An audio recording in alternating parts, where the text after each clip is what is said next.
এক গ্রামে এক বুড়ো ব্রাহ্মণ ছিলেন। তার নাম ছিল ভবানীচরণ ভট্টাচার্য। গ্রামের ছেলেদের সঙ্গে তাঁর খুব ভাব ছিল। তারা তাকে বলতো ঠাকুরদা।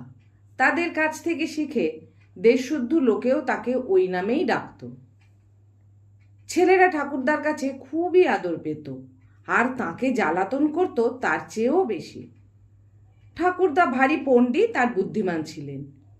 খালি এক বিষয়ে তার একটু পাগলামি ছিল। পেয়াদার নাম শুনলেই তিনি ভয়ে কেঁপে অস্থির হতেন। ছেলেরা সে কথা খুবই জানত, আর তা নিয়ে ভারী মজা করত। ঠাকুরদা রোজ তাঁর চণ্ডীমণ্ডপের সামনে বসে পুঁথি লিখতেন। সেই সময়ে মাঝে মাঝে পাড়ার এক একটা দুষ্টু ছেলে দাড়ি পড়ে লাল পাগড়ি এঁটে মালকোচ্চা মেরে লাঠি হাতে এসে ঘরের আড়াল থেকে গলা ভার করে বলতো, ভবানী ভট্টাচ কন হ্যায়। ঠাকুরদা তাতে বিষম থতমত খেয়ে ঘাড় ফিরিয়ে যদি লাল পাগড়ির খানিকটা দেখতে পেতেন, তবে আর সে পাগড়ি কার মাথায় সে কথার খবর নেবার অবসর থাকতো না। তিনি অমনি এক দৌড়ে বাড়ির ভিতর গিয়ে একেবারে দিদিমার কাছে হাজির হতেন। ছেলেরা বলে যে তখন নাকি প্রায়ই ঠাকুরদাকে স্নান করতে হতো, কিন্তু সে বোধহয় তাদের দুষ্টুমি। যা হোক, এমন বিষম ভয়ের কাণ্ডটা যে ছেলেদের কাজ, এ কথা মুহূর্তের তরেও ঠাকুরদার মাথায় আসতো না। তিনি ছেলেগুলিকে বাস্তবিকই খুব ভালোবাসতেন।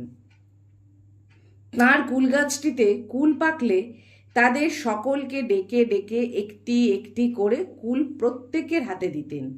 কাউকে বঞ্চিত করতেন না, একটির বেশিও কখনো কাউকে দিতেন না।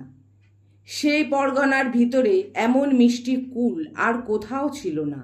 কাজেই একটি খেয়ে ছেলেদের যেমন ভালো লাগতো, আর খেতে না পেয়ে তাদের অমনি কষ্টও হতো। তবু এমন কথা শোনা যায়নি যে ঠাকুরদার দেওয়া ছাড়া আর একটি কুলও কেউ কখনো তাঁর গাছ থেকে খেতে পেরেছে। তাঁর চণ্ডীমণ্ডপ থেকে সেই কুল গাছটি পরিষ্কার দেখা যেত। সেদিকে কাউকে যেতে দেখলেই তিনি কে রে বলে এমনি বিষম হাঁক দিতেন যে কি বলবো। তখন আর হাত পা সামলে ছুট দেবারও উপায় থাকতো না। 2 মাইল দূর থেকে লোকে বলতো, ওই রে ঠাকুরদা তাঁর কুল আগলাচ্ছেন। খালি একবার ছেলেরা ঠাকুরদার কাছ থেকে 1 পোয়া সন্দেশ আদায় করেছিল। ঠাকুরদার চণ্ডীমণ্ডপের সামনে বসে এক মনে পুঁথি লিখছিলেন। তিনি দেখতে পাননি যে এর মধ্যে ও পাড়ার বসেদের বানরটা কেমন করে ছুটে এসে সেখানে উপস্থিত হয়েছে, আর তার 35 বছরের পুরানো বাঁধানো হুঁকোটা নিয়ে গাছে উঠেছে। তারপর তামাক খেতে গিয়ে দেখেন কি সর্বনাশ! বানরটাকে তিনি কত ঢিল ছুঁড়ে মারলেন, কত লম্বা লম্বা সংস্কৃত বকুনি বকলেন, কিছুতেই তার কাছ থেকে হুঁকোটি আদায় করতে পারলেন না। লাভের মধ্যে সে বেটা তাকে গোটা 10 ভেঙচি মেরে হুঁকো শুদ্ধ পাশের বাড়ির আমবাগানে চলে গেল। সেদিন ছেলেরা না থাকলে ঠাকুরদার আবার তাঁর হুঁকোর মুখ দেখার কোনো আশাই ছিল না। তিনি তাদের সন্দেশ কবুল করে অনেক কষ্টে তাদের দিয়ে বানরের হাত থেকে হুঁকোটি আদায় করালেন। তার পরদিনই তিনি নিজে গিয়ে বেচুময়রার দোকান থেকে তাদের জন্য 1 পোয়া সন্দেশ কিনে আনলেন। সে সন্দেশ খেয়ে নাকি তারা মুখ সিটকিয়েছিল। ঠাকুরদা তার কারণ জিজ্ঞাসা করতে তারা বলল, সন্দেশটা বড্ড মিষ্টি। ঠাকুরদা তখন খুব গম্ভীরভাবে মাথা নেড়ে বললেন, তাই তো আমি জানতুম না তোমরা তেতো সন্দেশ খাও। আমি মিষ্টি সন্দেশই কিনে এনেছি। পয়সা খরচ নিয়ে কিন্তু ঠাকুরদার একটু বদনাম ছিল। ওই যে হুঁকোর খাতিরে ছেলেদের 1 পোয়া সন্দেশ কিনে খাইয়েছিলেন, তাছাড়া আর তাঁর জীবনে তিনি কখনো কাউকে কিছু কিনে খাওয়াননি। লোকে বলতো তাঁর ঘরের ভিতরে 3 জালার টাকা পোতা আছে, কিন্তু নিজে তিনি এমনভাবে চলতেন যেন অনেক কষ্টে তাঁর 2টি খাবার জোটে, সেও বুঝি বা 1 বেলা 2 বেলা নয়। একদিন দিদিমা ডাল রাঁধতে গিয়ে তাতে একটু বেশি ঘি দিয়ে ফেলেছিলেন। সেই অপরাধে নাকি ঠাকুরদা 2 মাস তার সঙ্গে কথা কননি। ছেলেরা তার সেই সন্দেশ খেয়ে অবধি তার উপর একটু চটেই ছিল। না চটবেই বা কেন? সেই হতভাগা বানরটার কাছ থেকে হুঁকো আদায় করতে গিয়ে কি তারা কম নাকাল হয়েছিল? 20 জন মিলে 3টি ঘন্টা ধরে তারা সেদিন কত গাছই বেয়েছে, কত ছুটোছুটি করেছে, কত কাদাই লাগিয়েছে, কত বিছুটির ছেঁকাই খেয়েছে। তার পুরস্কার হলো কিনা অমনিতর 1 পোয়া সন্দেশ। তখন ছিল পুজোর সময়। কুমোরদের বাড়িতে অনেক ঠাকুর গড়া হচ্ছিল। তার তামাশা দেখবার জন্য সকালে বিকালে ছেলেদের প্রায় সকলেই সেখানে যেত। সেখানেই তাদের মধ্যে একটা মস্ত মিটিং হলো, ঠাকুরদাকে জব্দ করতে হবে। তিনি যেমন সন্দেশ খাইয়েছেন, তাকে দিয়ে কিছু বেশি টাকা খরচ করাতে পারলে তবে তাদের দুঃখটা মেটে। কিন্তু এমন লোকের পয়সা তো সহজে খরচ করানো যেতে পারে না। তার কি উপায় হতে পারে? কতজনে কত কথা বলতে লাগলো। কেউ বলল, চল ঠাকুরদার কুল গাছটা কেটে ফেলি। কেউ বলল, তার হুঁকোটা লুকিয়ে রাখি। কিন্তু এসব কথা কারুর পছন্দ হলো না। এমন কুল গাছটি কাটলে ভারী অন্যায় হবে। হুঁকো লুকিয়ে রাখলেও তো শেষটা তাকে ফিরিয়ে না দিলে চলবে না। তাছাড়া এসব করলে তাকে আর টাকা খরচ করানো হলো কই? ঠাকুরদাকে ছেলেরা আসলে ভালোবাসতো, না হোক তার লোকসান করাতে কারোর ইচ্ছে ছিল না। কাজেই এসব কথায় সকলের অমত হলো। এমনভাবে তাকে দিয়ে টাকা খরচ করাতে হবে যে সেটা তার ক্ষতির মধ্যে ধরা না যেতে পারে। ছেলেরা দেখলো কাজটি তেমন সোজা নয়। বুড়ো কুমোর এর মধ্যে এসে বুদ্ধি জগিয়ে না দিলে তাদের পক্ষে একটি মতলব ঠিক করাই ভার হতো। বুড়ো যে যুক্তি বলল সে ভারী চমৎকার। ছেলেরা তার কথায় যার পরনায় খুশি হয়ে ঘরে চলে গেল। ঠিক হলো পরদিন সেই কাজটি করতে হবে। রাত থাকতেই ঠাকুরদার ঘুম ভাঙে।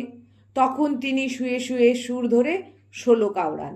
তারপর ভোর হবার একটু আগে উঠে স্নান তর্পণ সেরে শেষে গিয়ে চণ্ডীমণ্ডপের সামনে বসেন। সেদিনও দোয়েল ডাকবার আগেই তিনি জেগে সবে বলেছেন, ব্রহ্মা মুরারি স্ত্রী পুরান্ত কারি। অমনি বাইরে কে যেন ডাকলো, ভবানী ভট্টাচার্য ঘর মে হ্যাঁ। আর ঠাকুরদা 16 কাউড়ানো হলো না। স্নান আননি কাজ তিনি খিড়কির পুকুরেই সারলেন। চণ্ডীমণ্ডপের সামনে বসে পুঁথি লেখার কাজটিও আজ বন্ধ রইল। তার চেয়ে দিদিমার রান্না বান্নার খবর নেওয়াই বেশি দরকারি মনে হয়েছে। এমনিভাবে দুপুর অবধি কেটে গেল। এরপর যখন আর কেউ ভবানী ভট্টাচার্য বলে ডাকলো না, তখন ঠাকুরদা সাহস পেয়ে ভাবলেন, একটু বাইরে গিয়ে দেখে আসি না কেন।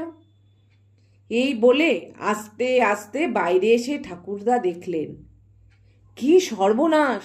তার মণ্ডপের মাঝখানে দুর্গা প্রতিমা ঘর আলো করে বসে আছেন। ঠাকুরদার আর পা সরল না।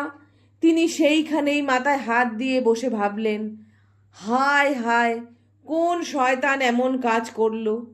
এই প্রতিমা আমার ঘরে রেখে গেছে, এখন একে পূজা না করলে মহাপাপ হবে। আর পূজা করতে গেলেও যে 300টি টাকার কম লাগবে না। বাবা গো, আমি কোথায় যাব?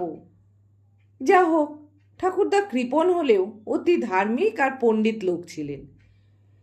তিনি তখনই ভাবলেন, আর দুঃখ করে কি হবে? ঘরে টাকা রেখেও আমি দেবসেবায় হেলাফেলা করেছিলাম, তাই দেবতা আমাকে শিক্ষা দিয়েছেন।